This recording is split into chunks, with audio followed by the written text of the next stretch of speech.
अल्हम्दुलिल्लाहि रब्बिल आलमीन वस्सलातु वस्सलामु अला सय्यिदिल मुरसलीन नबिय्यिना व हबीबिना मुहम्मद व अला आलिहि व सहबिहि अजमाइन।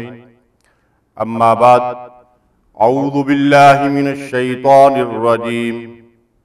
बिस्मिल्लाहिर रहमानिर रहीम। इन्नल्लज़ीना क़ालू रब्बुनल्लाहु सुम्मा इस्तक़ामू फला खौफुन अलैहिम वला हुम यहज़नून। उलाइका अस्हाबुल जन्नति खालिदीन फ़ीहा जज़ाअम बिमा कानू यअमलून। बेशक जिन लोगों ने कहा अल्लाह हमारा रब है, फिर उस पर इस्तकामत इख्तियार की, उनके लिए न कोई खौफ होगा और न ही वो गमगीन होंगे। यही वो लोग हैं जो जन्नत में दाखिल किए जाएंगे और उसमें हमेशा हमेशा रहेंगे। बदला है उनके नेक आमाल का जो उनको दिया जाएगा। रब्बि इश्रह ली सदरी व यस्सिर ली अमरी वहलुल उक़दतम मिन लिसानी यफ़क़हू क़ौली। सुब्हानका ला इल्म लना इल्ला मा अल्लमतना इन्नका अंतल अलीमुल हकीम। अल्लाहुम्मा सल्लि अला मुहम्मदिन व अला आलि मुहम्मद कमा सल्लैता अला इब्राहीम व अला आलि इब्राहीम इन्नका हमीदुम मजीद। अल्लाहुम्मा बारिक अला मुहम्मदिन व अला आलि मुहम्मद कमा बारकता अला इब्राहीम व अला आलि इब्राहीम इन्नका हमीदुम मजीद।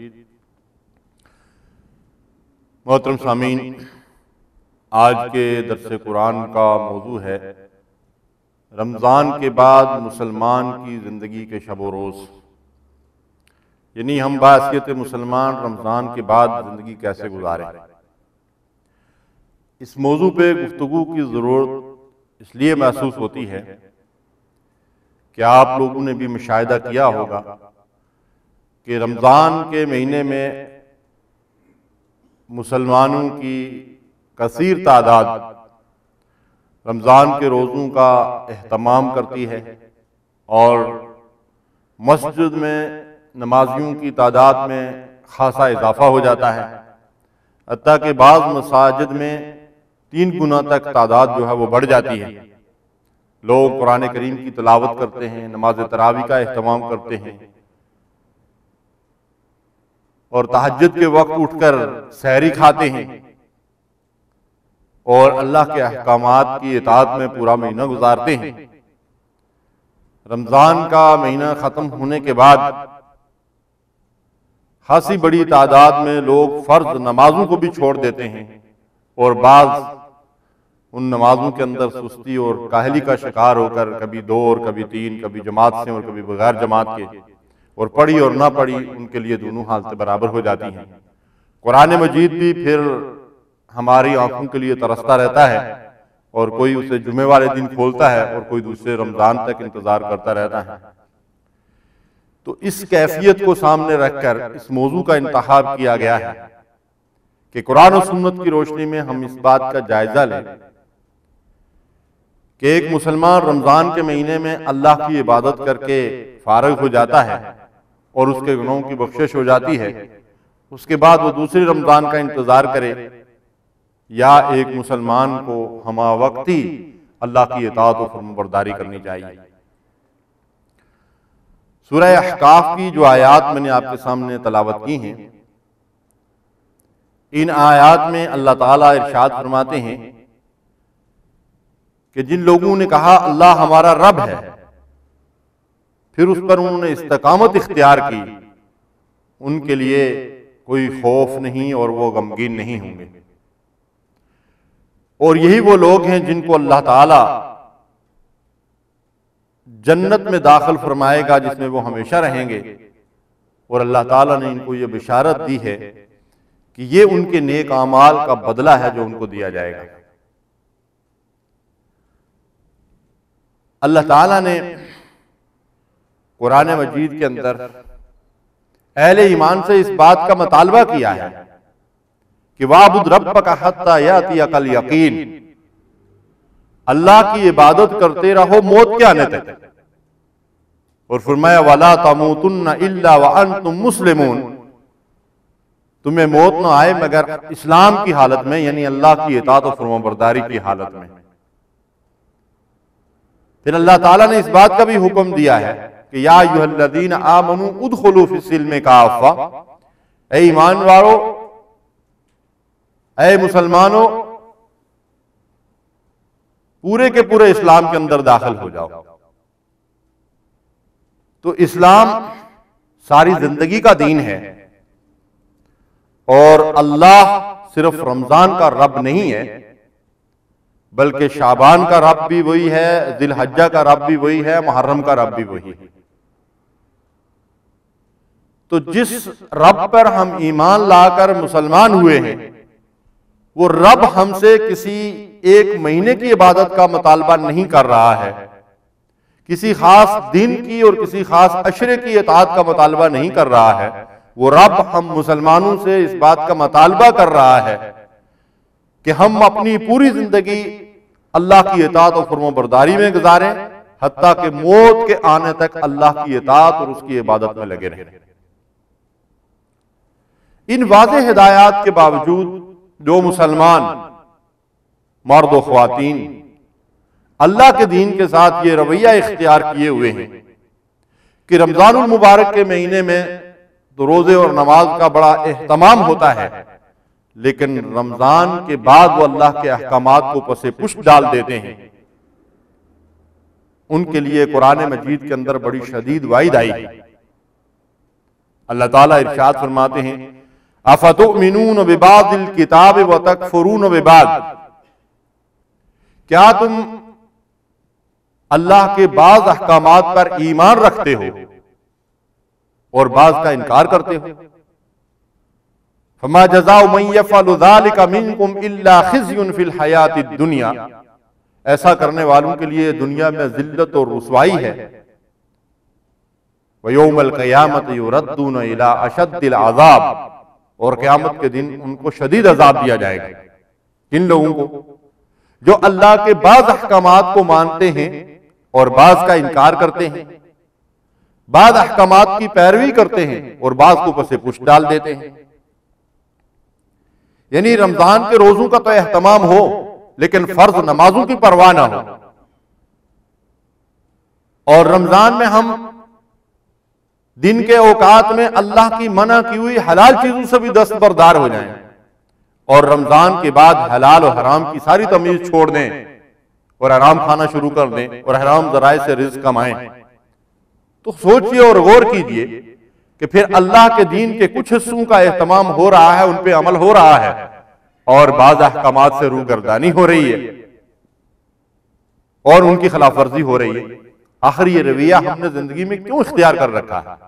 इसी तरह अगर हम इज्तिमाई जिंदगी को देखें तो जिस रब ने हमें नमाज और रोजों का हुक्म दिया है, उसी रब ने हमें इज्तिमाई जिंदगी के लिए भी अहकामात दिए हैं कि मुसलमान हुक्मरानों की यह जिम्मेदारी बनती है, मुसलमान क़यादत और लीडरशिप की यह जिम्मेदारी बनती है कि वो अपने मुल्क की हुदूद के अंदर अदल और इंसाफ और अमन और अमान को कायम रखें, जुल्म और ज्यादतियों का खात्मा करें, फाशी उरियानी बेहयाई को रोकें, नेकी का हुक्म दें और बुराई से मना करें, और अल्लाह ताला की शरीयत के मुताबिक जिंदगी के इज्तिमाई और इनफरादी तमाम मामलात के अंदर अमल करें।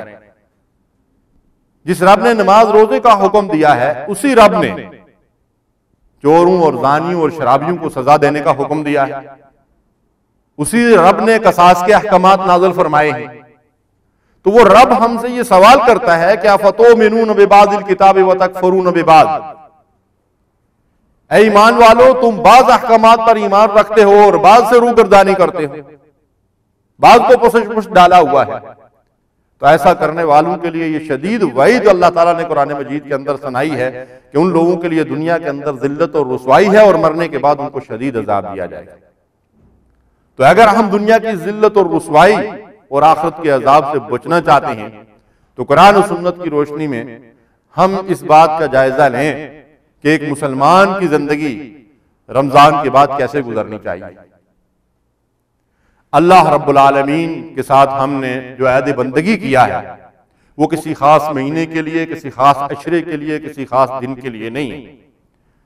हमने जो कलमा पढ़ा है ला इलाहा इल्लल्लाहु मुहम्मदुर रसूलुल्लाह, ये दरअसल अल्लाह के साथ ऐद बंदगी है।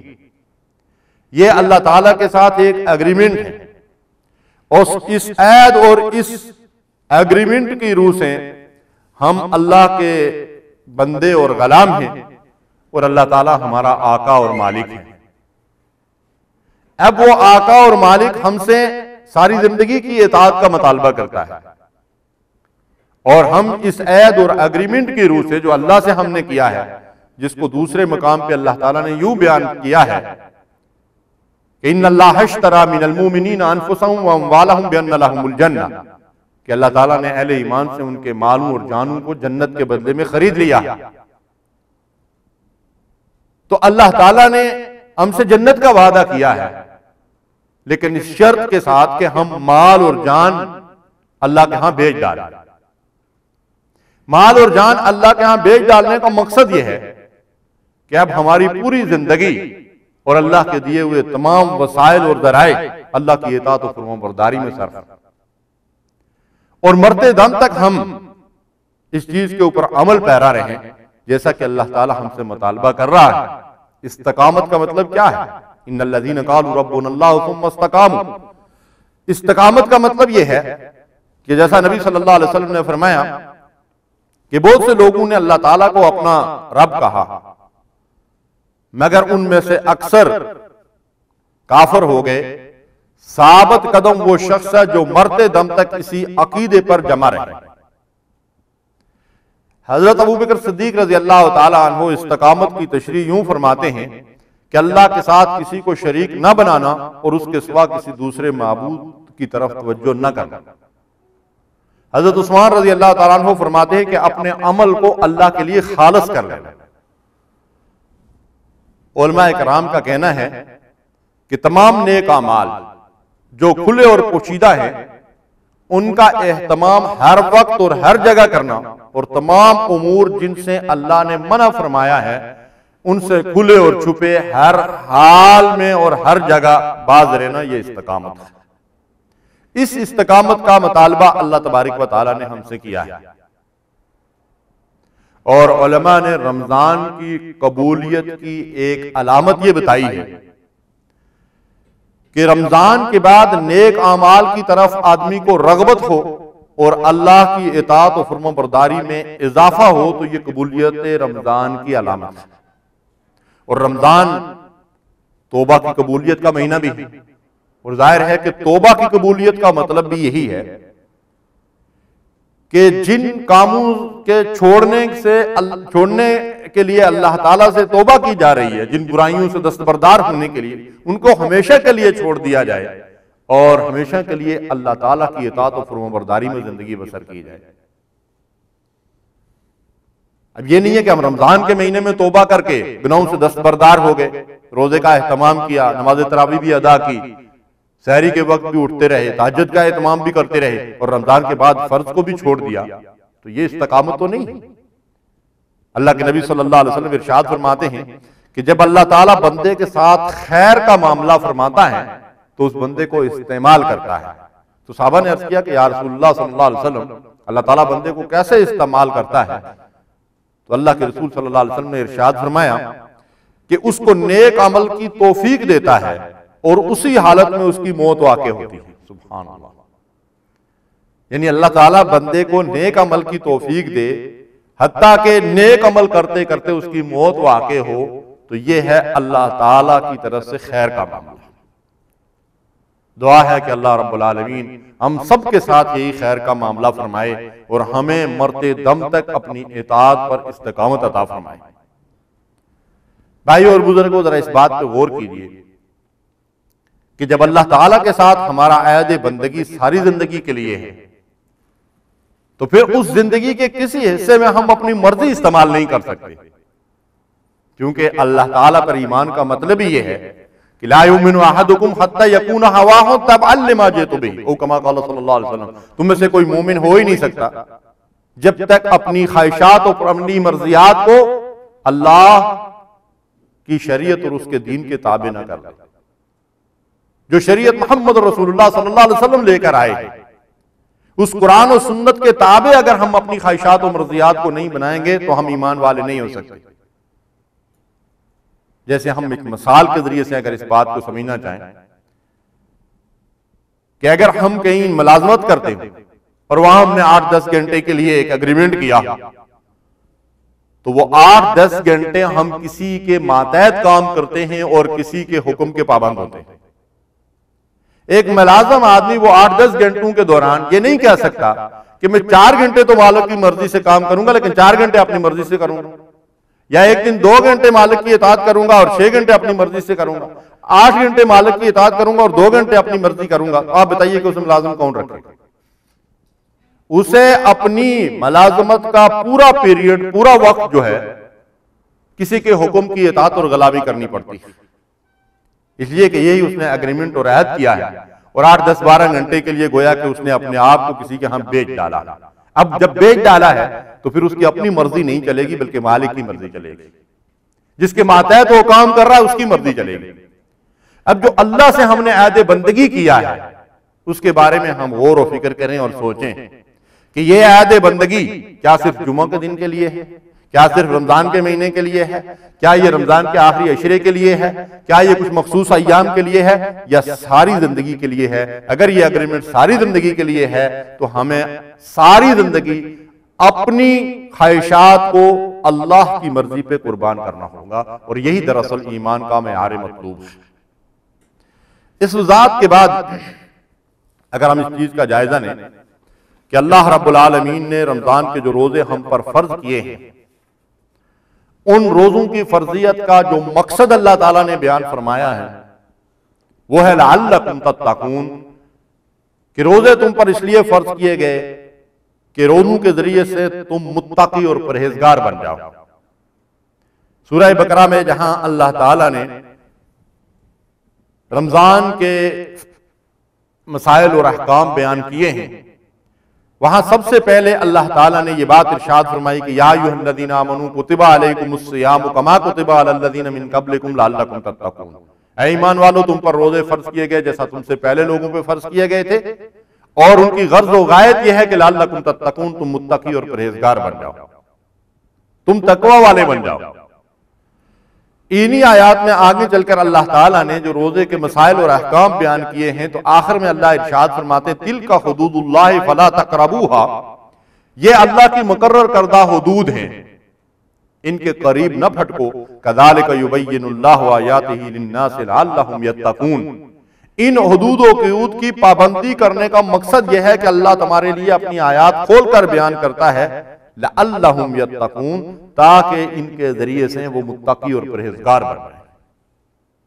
देखिए, आगाज भी इससे हुआ कि रोजे तुम पर फर्ज किए जाए ताकि तुम तकवा वाले बन जाओ, और रोजों के बारे में जो मसाइल और अहकाम बयान किए गए उनकी पाबंदी भी तुम्हारे लिए इसीलिए जरूरी है कि तुम्हारे अंदर तकवा और परहेजगारी पैदा हो। इसका मतलब यह हुआ कि रोजों के जरिए से जो सिफ्त अल्लाह हमारे अंदर पैदा करना चाहता है वो खौफ खुदा और परहेजगारी। अब रमजान खत्म हो गया तो हम अपना जायजा लें कि अल्लाह ताला के जो मुतालबात हमसे हैं कि हम ईमान पर इस्तकामत इख्तियार करें, अल्लाह ताला की इताअत और फरमाबरदारी हमेशा के लिए करें, अल्लाह की इबादत में जिंदगी बसर करें, खुदा की नाफरमानियों से दस्तबरदार हो जाएं और हम मुत्तकी और परहेजगार बन जाएं, तो हम में से हर एक अपना जायजा ले कि वो इस रमजान के 1 महीने के तरबियती कोर्स के जरिए से किस कदर मुत्तकी और परहेजगार बना है, किस कदर उसे नेकियों की तरफ रगबत हुई है, कितना अल्लाह ताला की इताअत और फरमाबरदारी की तरफ वो राग़िब हुआ है, और किस कदर अल्लाह की नाफरमानियों से उसके अंदर नफरत पैदा हुई। तकवा के लफ्ज़ी और लुग़वी मानी है बचना, अल्लाह की नाफरमानियों से और गुनाहों से बचना, और इसके एक मानी है खौफ खुदा, और दरअसल अल्लाह ताला का खौफ यही ईमान की जड़ और बुनियाद है। रासुल हिकमत मखाफत अल्लाह औ कमा क़ाल सल्लल्लाहु अलैहि वसल्लम, अल्लाह के नबी सल्लल्लाहु अलैहि वसल्लम ने इरशाद फरमाया कि अल्लाह का खौफ जो है वो हिकमत की चोटी है, और हिकमत के बारे में कुरान में इरशाद फरमाया वमन युअतल हिकमत फक़द ऊतिया खैरन कसीरा, जिसको हिकमत अता की गई उसको खैर कसीर मिल गया। तो हिकमत जिस फहम और फरासत का नाम है, जिस फहम दीन का नाम है, जिसके जरिए से बंदा अपने रब को पहचानता है और उसकी बंदगी और गुलामी में जिंदगी बसर करता है, वो खौफ खुदा के जरिए से इंसान को हासिल होती है, वो तकवा के जरिए से हासिल होती है, और तकवा रोजों के जरिए से दिलों के अंदर पैदा होता है। जैसा रमजान के महीने में हम शिद्दत की भूख प्यास बर्दाश्त करते हैं, लेकिन अल्लाह ताला ने जिन चीजों से हमें मना कर दिया और रोक दिया उनसे दस्तबरदार हो जाते हैं।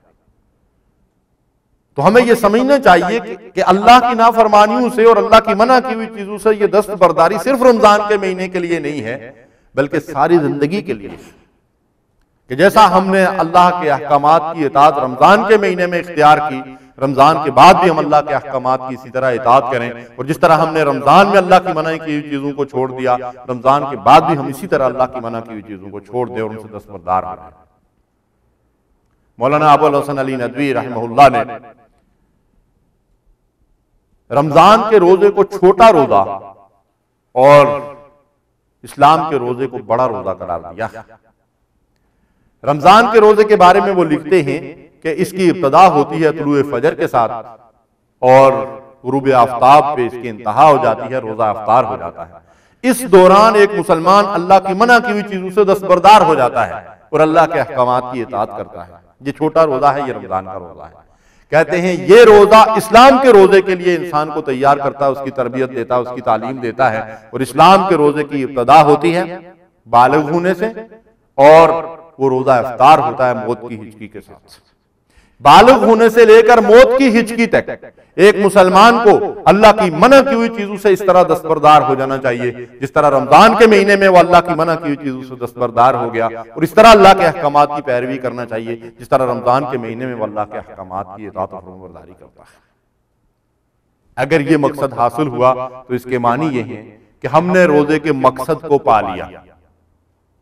अगर ये मकसद हासिल नहीं हुआ और रमजान के पूरे एक महीने की तालीम और तरबियत से हम मुत्तकी और परहेजगार न बने, हमारे दिलों में खौफ खुदा पैदा न हुआ, हम अल्लाह से डरने वाले न बने, और रमजान के बाद हमने फिर नमाजों को भी छोड़ दिया, कुरान मजीद से भी दस्तबरदार हो गए और रिज़्क़े हलाल कमाने के बजाय हराम के अंदर मुंह मारने लगे, तो भाई और बुजुर्गों फिर हमारे रोजों की हालत क्या है? कम मिन साइमिन लैसा लहू मिन सियामिही इल्ला ज़मा। अल्लाह के नबी सल्लल्लाहु अलैहि वसल्लम ने फरमाया कितने रोजादार ऐसे हैं कि उनको रमजान की भूख प्यास के सिवा कुछ हासिल नहीं होता। जब आप इस माह मुबारक के पूरा दिन एक तरबियती कोर्स से गुजरते हैं और उसका मकसद हासिल नहीं होता तो फिर भूख प्यास सिर्फ बाकी रह जाती है। तो हमें चाहिए कि कोई भी काम हम करें उसके मकसद को हासिल करने की कोशिश करें, इसलिए कि जो चीज भी अपने मकसद को पूरा नहीं करती वो अपना वजूद खो देती है। जिस तरह अगर रोजे के जरिए से तकवा पैदा ना हो तो नबी सल्लल्लाहु अलैहि वसल्लम ने फरमाया कि सिर्फ पीछे भूख प्यास रह जाती है। तो हमें चाहिए कि अपने रोजों को अपने रमजान के महीने को बामकसद बनाएं और रमजान के बाद भी अल्लाह ताला की इताअत और फरमाबरदारी में जिंदगी बसर करें। रमजान सब्र शुक्र का महीना है और आपको पता है कि बाद उलमा का यह फरमान है कि निसफ ईमान सब्र है और बकिया निसफ ईमान शुक्र है, यानी सब्र और शुक्र ही मुकम्मल ईमान है। तो रमजान के महीने में हमने पूरा एक महीना सब्र की तरबियत और ट्रेनिंग और तालीम हासिल की। सब्र के मानी भी रोकने के हैं, रुकने के हैं, यानी अपने आप को अल्लाह ताला की इताअत और फरमाबरदारी में अच्छी तरह से कस लेना और कमर बस्ता होकर अल्लाह की इताअत और फरमाबरदारी करना और अल्लाह की नाफरमानियों से दस्तबरदार हो जाना।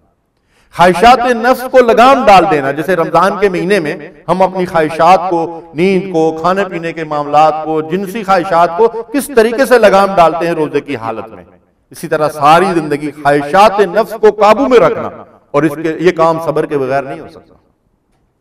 तो इस सब्र की रमजान के पूरा महीना हम तरबियत हासिल करते हैं। रमजान दरअसल नफसानी ख्वाहिशात के खिलाफ पूरा एक महीना जहाद है। उस जहाद के जरिए से हमारे अंदर यह सलाहियत पैदा हो जानी चाहिए कि हम रमजान के बाद भी अल्लाह की इताअत पर सब्र करें और अल्लाह की नाफरमानियों से अपने नफ्स को जो है वो रोके रखें। और इसी तरह से जो इसका दूसरा हिस्सा है शुक्र, जिसका हुक्म अल्लाह ताला ने कुरान मजीद के अंदर भी दिया है, जहां रोजे के अहकामात बयान किए हैं, जैसा मैंने अभी आपसे जिक्र किया सूरह बकरा की आयत है, वहां अल्लाह ताला ये बात इरशाद फरमाते हैं कि वलितुकमिलुल इद्दत वलितुकब्बिरुल्लाह अला मा हदाकुम वलअल्लकुम तशकुरून। अल्लाह ताला ने रोजे के मामले में हमें यह सहूलत दी है कि हम अगर बीमार हूं या सफर की हालत में हूं, कोई मजबूरी हो, तो हम रोजा छोड़ सकते हैं और बाद में उस गिनती को पूरा कर लें।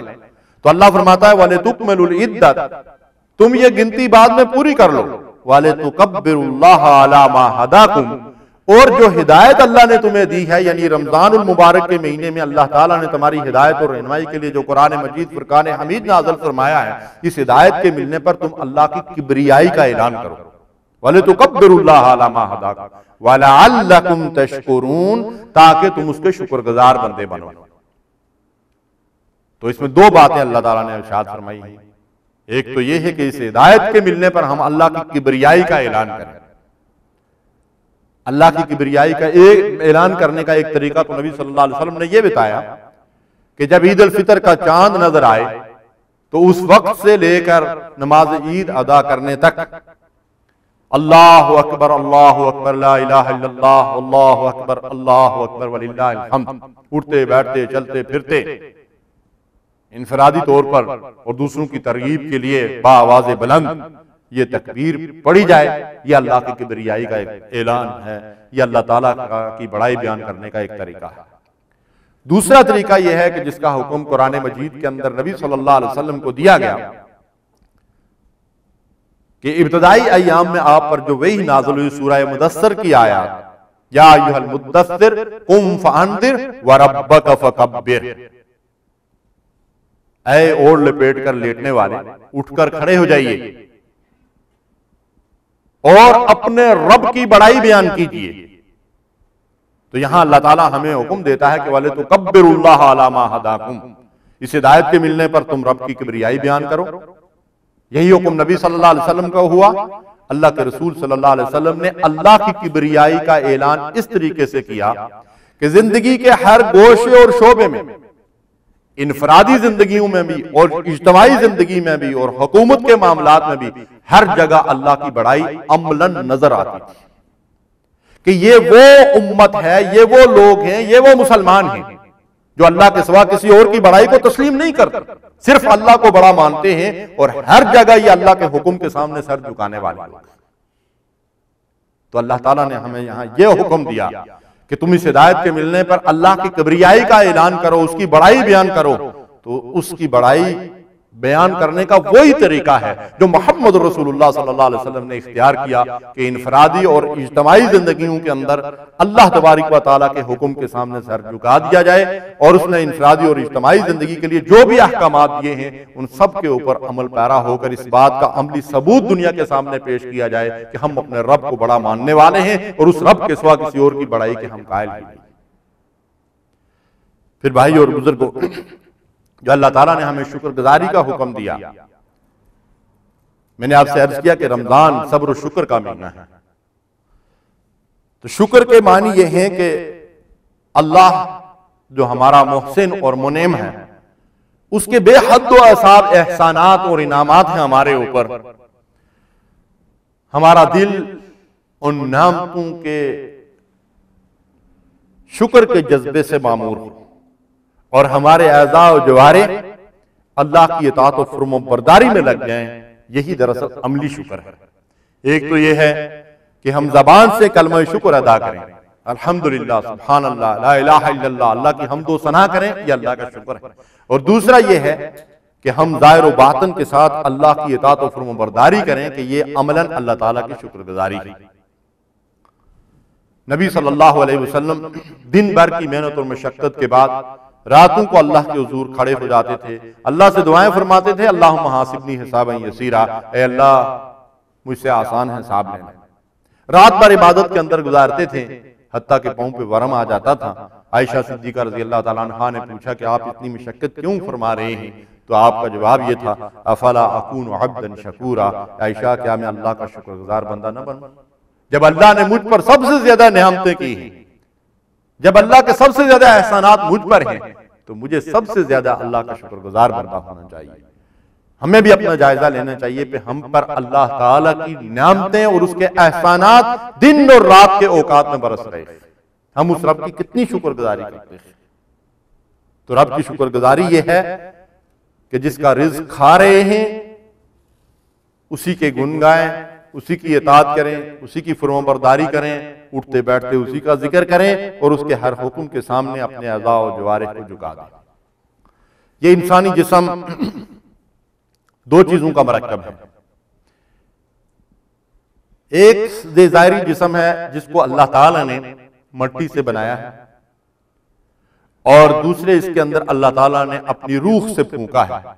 वनफ़ख़्तु फ़ीहि मिन रूही, अल्लाह इरशाद फरमाते हैं कि फिर उस मट्टी के पुतले के अंदर मैंने अपनी रूह से फूंक दिया। तो ये रूह और जिस्म दोनों का जो मरकब है उसको हम इंसान कहते हैं। भाई और बुजुर्गों, जिस तरह अल्लाह ताला ने हमारी जिस्मानी खुराक का एहतमाम और इंतजाम किया है, इसी तरह उसने हमारी रूहानी खुराक का भी इंतजाम फरमाया है।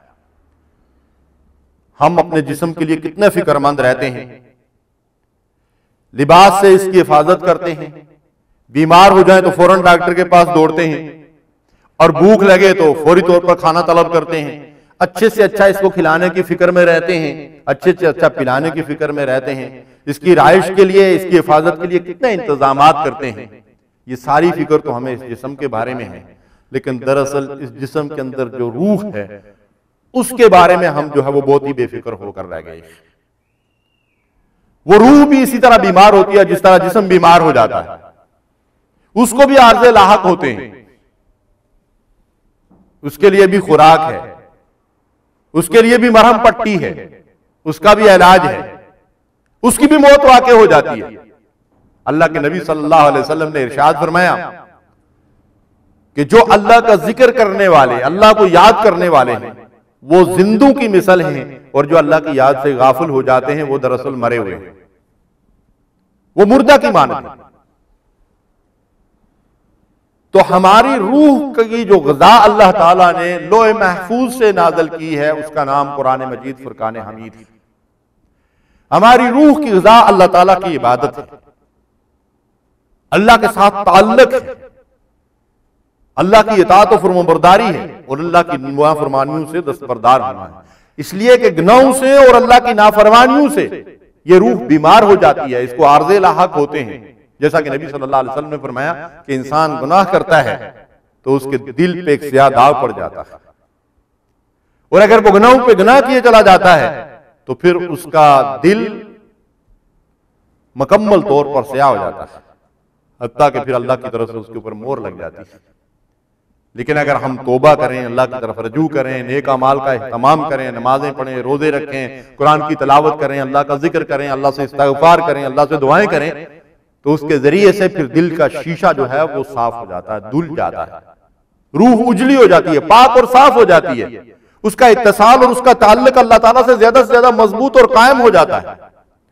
तो जरूरत इस बात की है कि हम अपनी जिस्मानी जरूरियात के साथ साथ अपनी रूहानी जरूरियात का भी एहतमाम करें, और वह है अल्लाह ताला ने जो इबादात हम पे फर्ज की हैं, जिन इबादात का अल्लाह ताला हमसे मुतालबा किया है कि वाबुद रब्बका हत्ता यातियकल यकीन, मौत के आने तक जिंदगी अल्लाह की इबादत में गुजारो। अल्लाह ताला की इस इबादत में जिन रोजों का हमने रमजानुल मुबारक के अंदर एहतमाम किया, रोजे रमजान के इख्तिताम पे खत्म नहीं हो जाते, बल्कि रोजा एक इंतहाई अहम इबादत है। हमें रमजान के बाद भी रोजों का एहतमाम करना चाहिए। शव्वाल के महीने में अगर कोई रमजान के रोजों की गिनती पूरी करके 6 रोजे शव्वाल के महीने में रख ले तो नबी सल्लल्लाहु अलैहि वसल्लम का फरमान है कि अल्लाह ताला उसको साल भर रोजे रखने का अजर व सवाब अता फरमाएंगे। अगर किसी के जिम्मा रमजान के कज़ा रोजे बाकी हों तो उसे चाहिए कि पहले वो कज़ा रोजे पूरे करे और उसके बाद शव्वाल के 6 रोजे रखे। शव्वाल के इन 6 रोजों की फजीलत तो यह है कि ईद के बाद ये तसलसल के साथ इकट्ठे 6 रोजे रख लिए जाएं, लेकिन अगर आप शव्वाल के पूरे महीने में आखिरी दिन तक 6 की गिनती किसी भी तरतीब से पूरा कर लें तो फिर भी आपको ये अजर सवाब हासिल होगा कि जैसा नबी सल्लल्लाहु अलैहि वसल्लम ने फरमाया कि जो रमजान के रोजे मुकम्मल करने के बाद शव्वाल में 6 रोजे रख ले, अल्लाह ताला उसको साल भर रोजे रखने का अजर सवाब अता फरमाते हैं। इसके बाद जिलहज्जा का महीना आता है, उसके इब्तदाई 9 दिनों के रोजे आप रख सकते हैं जो सुन्नत से साबित है। और योम अरफा का रोजा तो गुज़श्ता 1 साल और आइंदा 1 साल के गुनाहों का कफारा है।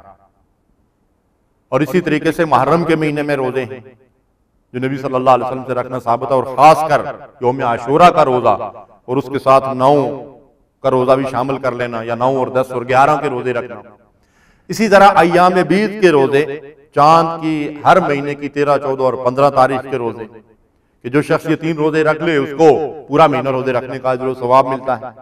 इसी तरह पीर और जुमरात को नबी सल्लल्लाहु अलैहि वसल्लम ने फरमाया कि इंसानों के अमाल रब की तरफ उठाए जाते हैं, और फरमाया कि मैं ये पसंद करता हूं कि जब मेरे अमाल अल्लाह की तरफ उठाए जाएं तो मैं रोजे की हालत में हूं। तो पीर और जुमरात का रोजा रखना, नफली रोजों का बड़ा अजर सवाब है। नबी सल्लल्लाहु अलैहि वसल्लम ने फरमाया कि कोई शख्स एक दिन अल्लाह की रजा के लिए अगर रोजा रखे तो उस रोजे की बरकत से वो जहन्नम की आग से 70 साल की मुसाफत में दूर चला जाता है। अल्लाह अकबर। तो इसका मतलब यह है कि रमजान के रोजे तो हमने रुखसत कर दिए ईद का चांद नजर आने के साथ, लेकिन रोजों की अहमियत और रोजों की फजीलत और नफली रोजे जो हैं वो साल भर के लिए जो बाकी हैं, हम उनमें से बाद रोजों का एहतमाम कर सकते हैं और करना चाहिए। अच्छा, बहुत सारे लोग हैं कि वो नफल नमाजों का एहतमाम करते हैं और नफल सदकात भी अदा करते हैं, लेकिन नफली रोजों का एहतमाम नहीं करते, जबकि रोजा एक इंतहाई अहम इबादत है और इसके जरिए से अल्लाह के साथ बंदे का ताल्लुक बड़ा मजबूत होता है और ये गुनाहों की बख्शिश का एक खास जरिया है। जैसा कि अल्लाह ताला ने फरमाया कि अस्सौमु ली व अना अजज़ी बिही, रोजा खास मेरे लिए है और मैं ही इसकी जज़ा अता करूंगा। तो हमें चाहिए कि नफल रोजों का भी अपनी जिंदगी के अंदर जो है वो जरूर एहतमाम करें। उसके बाद रमजान के बाद हम 5 वक्त की नमाजों की हिफाजत करें, इसलिए कि अल्लाह ताला ने हमें 5 वक्त नमाज का जो हुक्म दिया है, इन्ना सलात कानत अलल मोमिनीन किताबम मौकूता, उसके बारे में यह इरशाद भी मौजूद है कि हाफिज़ू अलस सलावात, अपनी नमाजों की हिफाजत करो, अकीमुस सला, नमाज कायम करो। नमाज कायम करने और नमाजों की हिफाजत करने से मुराद ये है कि हम 5 वक्त पाबंदी के साथ बाजमात नमाज अदा करें और खवातीन घरों के अंदर जो है वक्त की पाबंदी के साथ नमाजें अदा करें। यह अल्लाह ताला का हुक्म है और यही नमाज हमारे दीन की असास और बुनियाद है। अकीदे के बाद अमल में सबसे पहले नमाज ही का हुक्म दिया गया है और कुरान मजीद में सबसे ज्यादा ताकीदी हुक्म नमाज ही के बारे में मौजूद है। और यही नमाज ईमान और कुफर के दरमियान फर्क और तमीज पैदा करने वाली चीज है और यही नमाज है जिसका सबसे पहले आखिरत में एक मुसलमान से हिसाब लिया जाएगा।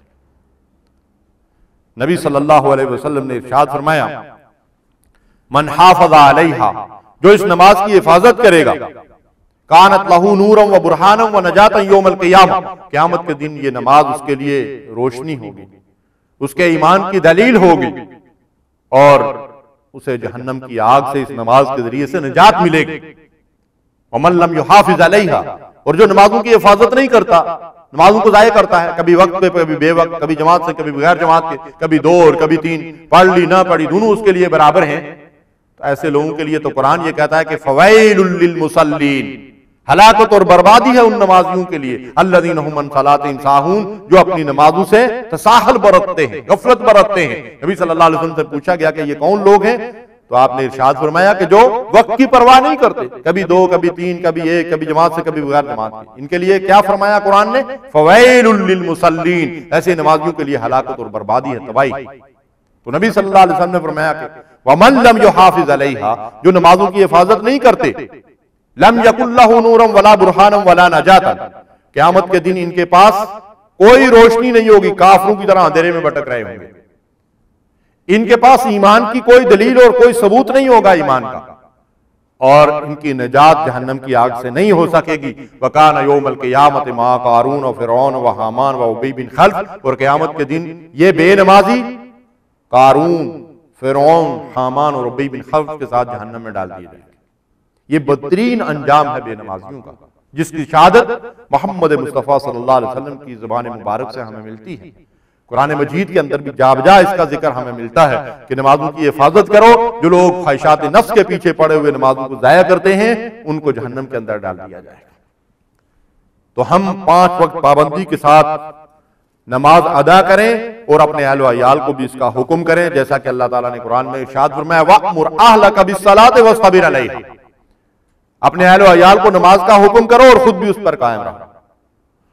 और उसके बाद फर्ज नमाजों के साथ साथ हम नवाफिल का भी एहतमाम करें, और खासकर जो मुअक्कदा सुन्नतें हैं, रोजाना फर्ज नमाजों के अलावा 12 रकअत फजर की 2 सुन्नतें, जोर की पहले की 4 और बाद की 2 6, 2 मगरिब की और 2 इशा की।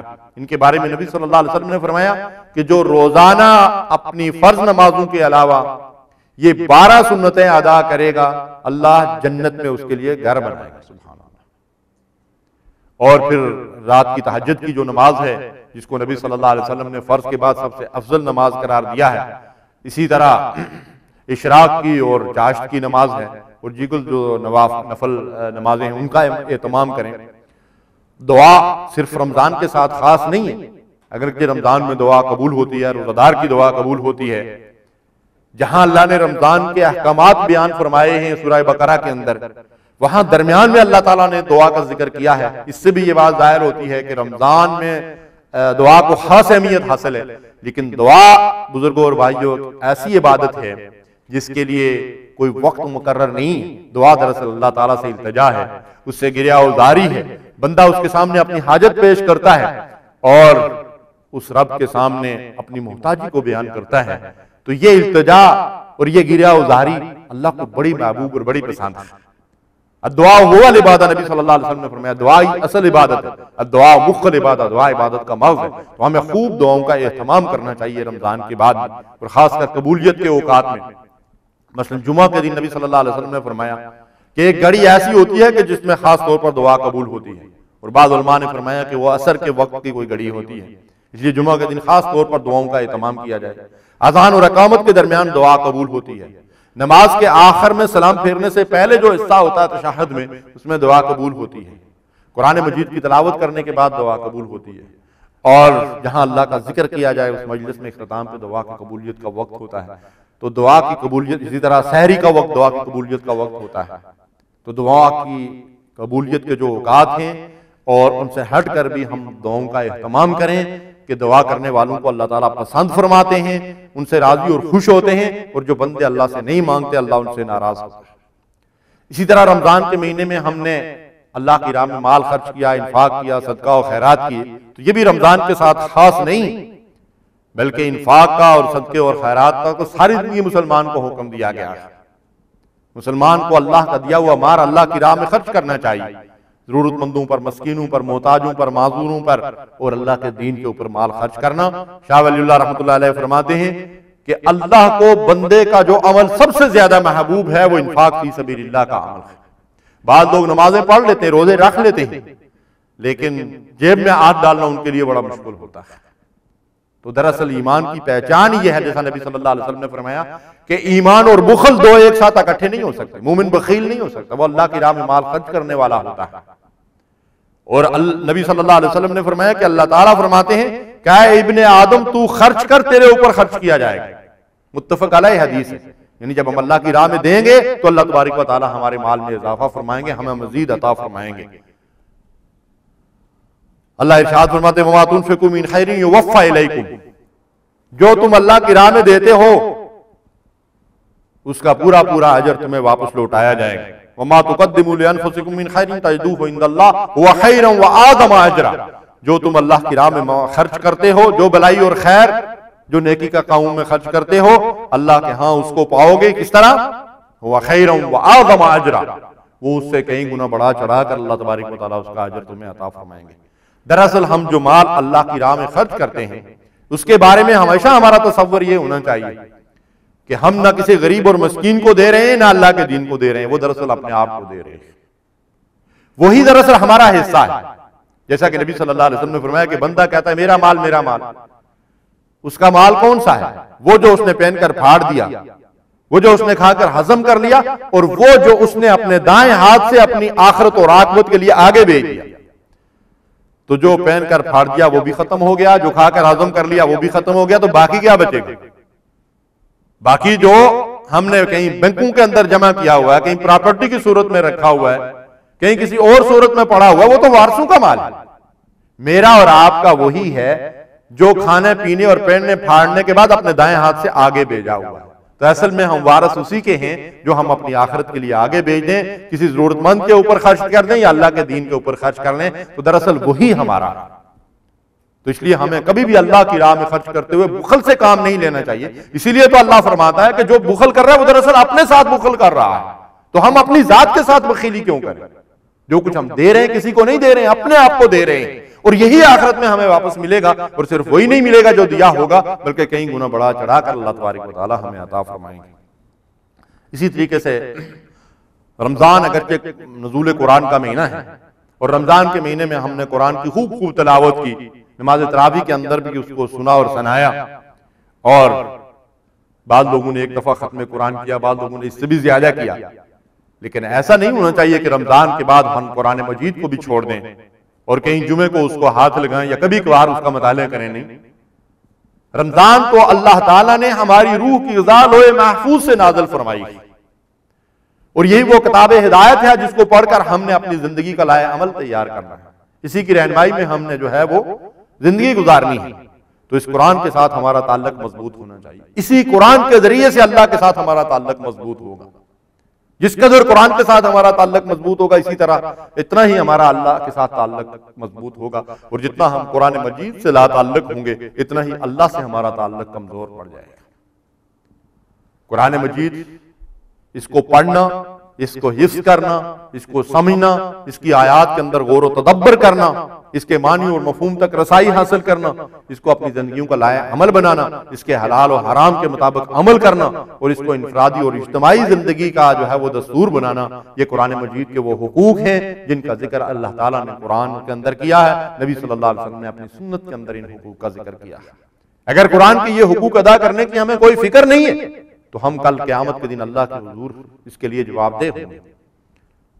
अल्लाह ताला ने जितनी नेमतें दुनिया के अंदर इंसान को दी हैं, उन नेमतों के बारे में अल्लाह बात पुरस करेगा। सुम्मा ला तुसअलुन्ना यौमइज़िन अनिन नईम, फिर तुमसे क़यामत के दिन नेमतों के बारे में बात पुरस होगी। और अल्लाह की सबसे बड़ी नेमत कुरान मजीद फुरकान हमीद, हुवा खैरुम मिम्मा यजमाऊन, तुम जितने दुनिया जमा कर रहे हो उनमें सबसे अफजल और बेहतर कुरान मजीद। अल्लाह इस नेमत के बारे में हमसे पूछेगा नहीं कि इसके साथ तुमने क्या हशर किया, इसके साथ क्या सलूक तुमने किया। कुरान मजीद पर ईमान का यह तकाजा है कि हम उस कुरान मजीद को पढ़ें, उस कुरान की आयात के ऊपर गौर व तदब्बर करें, उनको समझने की कोशिश करें, उसका इल्म हासिल करें और उस इल्म के मुताबिक अमल करें। नबी सल्लल्लाहु अलैहि वसल्लम ने इरशाद फरमाया, कुरान वालों, कुरान को बस अपना तकिया ही न बना लो, बल्कि दिन और रात के औकात में उसकी तिलावत किया करो जैसा कि उसकी तिलावत का हक है, और उसको चार दांगे आलम में फैलाओ और खुश सलानी से हज लेते हुए उसकी तिलावत करो और उस पर गौर व फिक्र करो ताकि तुम फलाह पाओ। बैहक़ी की ये रवायत है। सारे हुकूक कुरान मजीद के जो मैंने आपके सामने बयान किए, इस एक हदीस मुबारका के अंदर रसूलुल्लाह सल्लल्लाहु अलैहि वसल्लम ने उनका जिक्र कर दिया। रमजान में कुरान मजीद नाज़िल हुआ। शाहरु रमज़ान अल्लज़ी उन्ज़िला फ़ीहिल कुरान, रमजान वो महीना है जिसमें कुरान नाज़िल किया गया। इन्ना अंज़लनाहु फ़ी लैलतिल क़द्र, हमने कद्र व मंज़िलत वाली रात में कुरान को नाज़िल किया। रमजान के आखिरी अशरे की कद्र व मंज़िलत वाली रात जो खैरुम मिन अल्फ़ शहर, 1000 महीनों से अफ़ज़ल और बेहतर रात है, उसमें कुरान मजीद नाज़िल हुआ। उस लैलतुल क़द्र को पाने का एक तरीका तो यह है कि हम रमजान के आखिरी अशरे में इबादत का एहतमाम करें और उसका अजर सवाब हासिल करें। लेकिन उस रात को पाने का एक तरीका यह भी है कि उस रात में अल्लाह ताला ने जो खजाना नाज़िल किया है, हम उस खजाने के मालिक बन जाएं, और उसका नाम कुरान मजीद है। हम उस कुरान से वाबस्ता हो जाएं तो दरअसल हमने लैलतुल क़द्र को पा लिया। इसलिए कि लैलतुल क़द्र को जो शर्फ और बुजुर्गी हासिल हुई है वो नुज़ूल कुरान की वजह से हासिल हुई। तो अगर हम उस कुरान के साथ वाबस्ता हो जाएं, उसको पढ़ना और उसको समझना और उसको समझाना, उसको पढ़ाना हमारी जिंदगी का अगर नस्बलैन बन जाए, तो फिर हमने गोया के हकीकत में लैलतुल क़द्र को पा लिया। कि यही सबसे बड़ा खजाना है जो अल्लाह ताला ने इंसानों के लिए नाज़िल फरमाया है। इन्नल्लाह यरफ़उ बिहाज़िल किताबि अक़वामन व यदउ बिही आख़रीन। बेशक अल्लाह ताला इस किताब के जरिए से कौमों को सरबुलंदी अता फरमाता है और इसी की वजह से अल्लाह ताला लोगों को पस्ती और गिरावट में गिरा देता है। जैसा अल्लामा इकबाल फरमाते हैं, वो ज़माने में माज़िज़ थे मुसलमान होकर और तुम खार हुए तारिक कुरान होकर। इस कुरान मजीद के साथ अगर हमारा ताल्लुक मजबूत होगा तो इसके जरिए से अल्लाह से ताल्लुक मजबूत होगा और फिर अल्लाह से ताल्लुक मजबूत होगा तो हम अल्लाह की रहमतों के मुस्तहिक बनेंगे। इस कुरान से अगर हम दूर होंगे तो अल्लाह की रहमतों से हमें दूर फेंक दिया जाएगा। फिर इस रमजान के इख्तिताम के बाद हम जिन इबादत का एहतमाम करें उनमें जिक्र और इस्तिग़फ़ार एक बड़ी अहम इबादत है। अल्लाह का जिक्र सारी जिंदगी के लिए, हमेशा के लिए। ला यज़ालु लिसानुका रत्बम मिन ज़िक्रिल्लाह ओ कमा क़ाल सल्लल्लाहु अलैहि वसल्लम। आपने एक सहाबी को इरशाद फरमाया कि कभी भी तेरी ज़बान अल्लाह की याद से गाफिल न हो, हमेशा अपनी ज़बान को अल्लाह के जिक्र से तर रख। उठते बैठते चलते फिरते अल्लज़ीना यज़कुरूनल्लाह क़ियामन व क़ुऊदन व अला जुनूबिहिम। अल्लाह के पसंदीदा बंदे कौन हैं? जो खड़े भी अल्लाह को याद करते हैं, बैठे हुए भी अल्लाह को याद करते हैं, पहलू के बल लेटे हुए भी अल्लाह को याद करते हैं। कभी अल्लाह की याद से गाफिल नहीं होते, इसलिए कि अल्लाह की याद से गफलत बहुत बड़ा जुर्म अजीम है और इसकी बड़ी संगीन सजा है। वमन याशु अन ज़िक्रिर रहमान नुक़य्यिद लहू शैतानन फहुव लहू करीन। जो अल्लाह की याद से अर-रहमान के जिक्र से गाफिल हो जाता है, हम एक शैतान को उसके ऊपर मसल्लत कर देते हैं और वो उसका साथी बन जाता है। फिर वो कभी गाने सुनाता है, कभी फिल्में दिखाता है, कभी कत्लो गारतगरी की तरफ ले जाता है, कभी मुसीबतों और परेशानियों के अंदर डालता है, हत्ता कि फिर हमें जहन्नम की तरफ धकेल देता है। ये कौन बदबख्त हैं जिनके ऊपर शैतान को मुसल्लत कर दिया जाता है? वमन याशु अन ज़िक्रिर रहमान, जो रहमान की याद से गाफिल हो जाते हैं। दूसरी जगह इरशाद में वला तकूनु कल्लज़ीना नसुल्लाह फअनसाहुम अनफुसहुम उलाइका हुमुल फासिकून। जो लोग अल्लाह की याद से गाफिल हो जाते हैं, अल्लाह को भूल जाते हैं, उनकी तरह मत हो जाना जिन्होंने अल्लाह को बुला दिया। अगर तुम अल्लाह को बुला दोगे तो अपने आप को भूल जाओगे, अपने मकसद हयात से गाफिल हो जाओगे और उसके नतीजे में तुम फासिक और फाजिर बन जाओगे। ये फुस्साक और फुज्जार होते हैं जो अल्लाह की याद से गाफिल होते हैं, जो अल्लाह को भूल जाते हैं। तो हमें चाहिए कि अल्लाह का जिक्र कसरत से करें, खासकर अज़कार मसनूना जिनकी तालीम नबी सल्लल्लाहु अलैहि वसल्लम ने दी है, उनका एहतमाम करें और इस्तिग़फ़ार को अपने ऊपर लाज़म कर लें। कि नबी सल्लल्लाहु अलैहि वसल्लम ने फरमाया, जो शख्स अपने ऊपर इस्तिग़फ़ार को लाज़म कर ले, अल्लाह उसे हर तंगी से निकलने के लिए रास्ता देता है, हर गम और परेशानी से उसे निजात देता है और रिज़्क़ उसको वहां से बेम पहुंचाता है जहां से उसका वहम व गुमान भी नहीं होता। इसी तरह जो चीजें रमजान के महीने में गुनाह थी वो रमजान के बाद भी गुनाह है। मसलन झूठ है, ग़ीबत है, चुगली है, बदयानती है, बदअहदी है, रिश्वत है, सूद है, हरामखोरियां है, बेपर्दगी है, फाशी और यानी बेहयाई है, फिल्में और गाने हैं, हरामखोरियां हैं, जुल्म और ज्यादती है, शिर्क और बिदात है, कुफ्र और नफाक है। जो रमजान के महीने में अगर ये अल्लाह की नाफरमानियां गुनाह थी तो रमजान के बाद भी ये सारे के सारे काम गुनाह के हैं। तो हमें चाहिए कि हम अल्लाह के इस हुक्म के ऊपर अमल करते हुए कि अल्लाह के बंदे वो हैं जो अल्लाह पर ईमान के दावे के बाद इस्तिकामत इख्तियार करते हैं। तो इस्तिकामत भाई और बुजुर्गों यही है कि हम मरते दम तक अल्लाह की इताअत पे कायम रहें, अल्लाह की नाफरमानियों से अपने आप को बचाएं और अल्लाह ताला ने जिन इबादत का हुक्म दिया है उन इबादत का अपनी जिंदगियों के अंदर एहतमाम करें।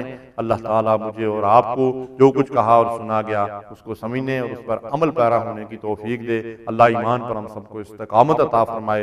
व आखिरु दावाना अनिल हम्दुलिल्लाहि रब्बिल आलमीन व सल्लल्लाहु अला नबिय्यिना मुहम्मद व अला आलिहि व सहबिही अजमाइन।